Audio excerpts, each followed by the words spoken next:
Mais moi, j'ai une question à vous poser. Très bien. C'est le contexte électoral. Comment ça se passe aujourd'hui en République démocratique du Congo? On sait qu'il y a des grosses échéances qui sont actuellement sur la table, qui est le processus électoral, les locales, les provinciales, les législatives et les présidentielles. Comment les choses se passent actuellement là-bas? Bon, d'abord, je crois que le peuple congolais a déjà fait 2 élections depuis donc la fin du régime Mobutu. Et je pense qu'il y a un consensus général que le processus démocratique au Congo doit être renforcé et doit se poursuivre. Donc, nous préparons les prochaines élections. Le peuple congolais voudrait les prochaines élections. Et on encourage la commission électorale indépendante de se préparer sérieusement pour organiser des élections libres, démocratiques, transparentes et pacifiques. Deuxièmement, donc, il y a dans le pays aujourd'hui un processus qui a démarré avec des hauts et des bas, avec des retards, etc., etc. Et on veut commencer par les élections locales.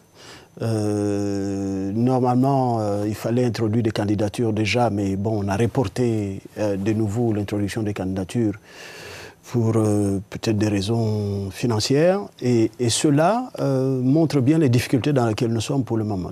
Donc, c'est le contexte dans lequel nous sommes, mais la volonté d'aller aux élections est là. Et nous voulons absolument aller aux élections.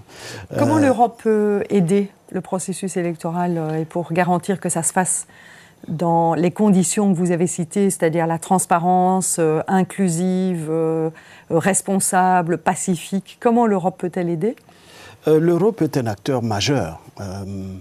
L'Europe, non seulement est un partenaire structurel de l'État congolais, mais l'Europe soutient la commission électorale indépendante, l'Europe soutient les différentes réformes de l'État congolais, que ce soit les réformes des services de sécurité, les réformes des finances, les réformes de toutes sortes de réformes qui sont en cours à l'heure actuelle. Il faut que ces efforts-là continuent. Il faut qu'on soutienne l'éducation électorale. Il me semble que là, on a oublié, parce que les moyens de l'éducation électorale manquent terriblement. Il faut lancer vraiment l'éducation électorale dans le pays. Il faut soutenir la commission électorale indépendante, je l'ai déjà dit. Et il faut soutenir la MONUSCO. La MONUSCO qui aura un rôle clé dans le soutien au processus électoral. Ce qui me semble très important également, c'est que il est important que le dialogue avec les autorités nationales se poursuive, puisque nous sommes dans un contexte encore délétère, notamment la paix à l'est du pays est encore un problème sérieux. On voit encore que les groupes armés ne sont pas entièrement maîtrisés.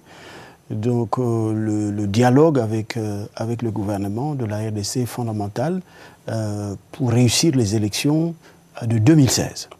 Alors ce dialogue, me semble-t-il, doit permettre de conseiller sur les graves problèmes qui sont posés par les débats actuels, sur la question de découpage, sur les questions de financement des élections, sur les questions de la sécurisation des élections, sur les questions de la participation libre et démocratique des citoyens dans un environnement meilleur, et bien sûr prévenir les conflits qui vont. Donc l'Europe est un acteur majeur en RDC à l'heure actuelle.